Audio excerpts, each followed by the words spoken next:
जब किसी के पास नौकरी न रहे तो वो क्या करेगा।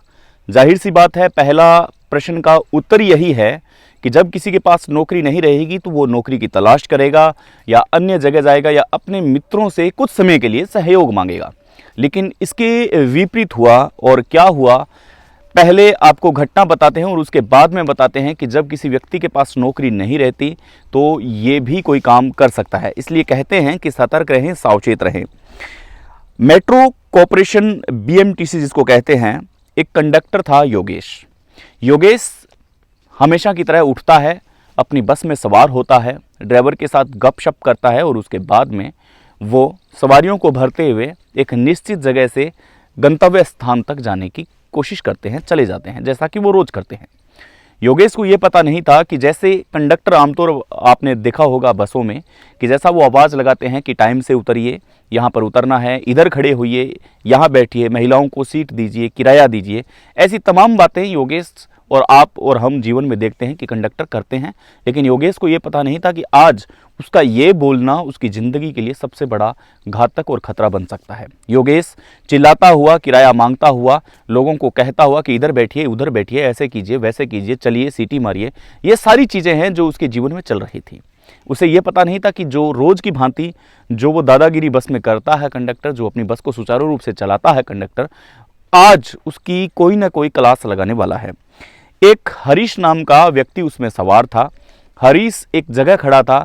योगेश उसके पास से निकलता है और हरीश को कहता है कि भाई साहब, आप यहाँ से हट करके इधर खड़े होइए। बस इतना सुनना था कि हरीश ने अपनी जेब से एक चाकू निकाला और धा पर धा उसके योगेश के पेट में चाकू से वार कर दिया। अब योगेश समझ ही नहीं पा रहा था कि आखिर उसके साथ हो क्या रहा है। वो दर्द से चिल्ला रहा था, खून बह रहा था और इधर अफरा तफरी में जो यात्री थे वो चिल्ला रहे थे।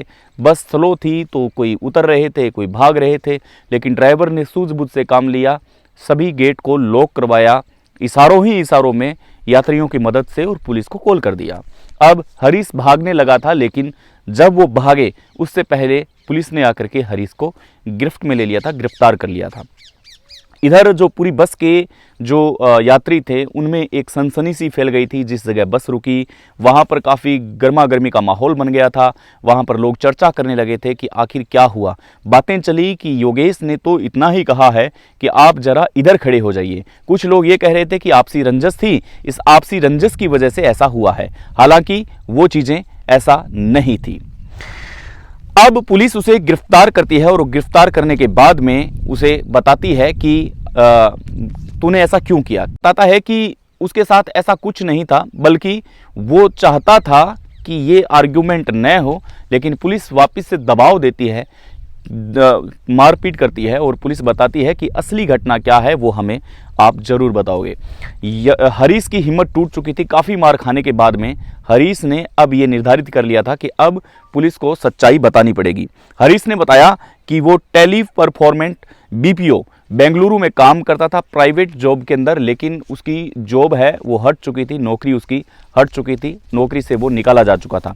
अब उसके पास कोई विकल्प नहीं था कि वो अब आगे के जीवन में क्या करेगा। इसलिए उसने सोचा कि अब कोई काम नहीं है, नौकरी मिल नहीं रही है और पूरी तरह से एकदम ज़िंदगी हताश हो चुकी है। तब उसने निर्णय लिया कि वो कोई ना कोई अपराध करेगा और अपराध करके जेल की सलाखों के पीछे जाएगा, ताकि वहाँ पर उसे रोटी मुफ्त में मिल सके।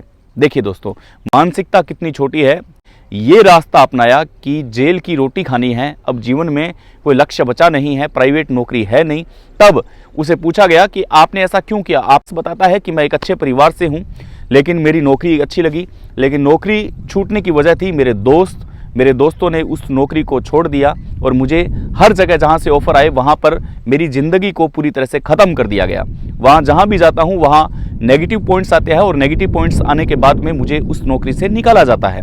इसलिए मैं सबसे परेशान होकर के एक दिन मैंने गूगल में सर्च किया कि क्या जेल में मुफ्त रोटियाँ मिलती हैं। तो गूगल का जवाब था कि कुछ काम करना पड़ता है, लेकिन उसके एवज़ में आपको जीने के लिए रोटियां और समय समय पर ये फैसिलिटीज़ आपको वहाँ अवेलेबल हो जाती है।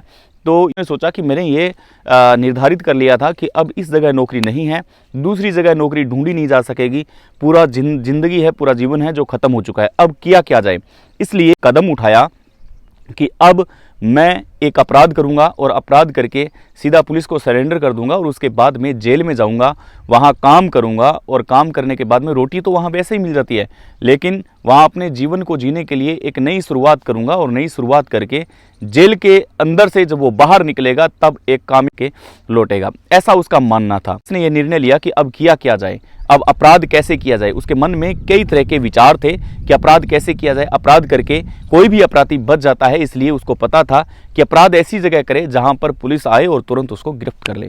इसलिए 2-3 दिन की रेकी के बाद में मैंने सोचा कि किसी बस में जाते हैं, कंडक्टर से लड़ते हैं और कंडक्टर से लड़ने के बाद में कंडक्टर को चाकू से वार करते हैं। उसके बाद में पुलिस आएगी, वो गिरफ्त करेगी और गिरफ्त करने के बाद में जेल के पीछे पहुंचा जाएगा। ऐसा ही उसने किया। जेल के पीछे है, जेल की रोटियां खा रहा है, लेकिन जेल के अंदर जाने और जेल की रोटी खाने के पीछे ये कितनी गजब की कहानी है कि नौकरी नहीं लगो तो अपराध करो और अपराध करके जेल की सलाखों के पीछे जाके रोटियां खाओ।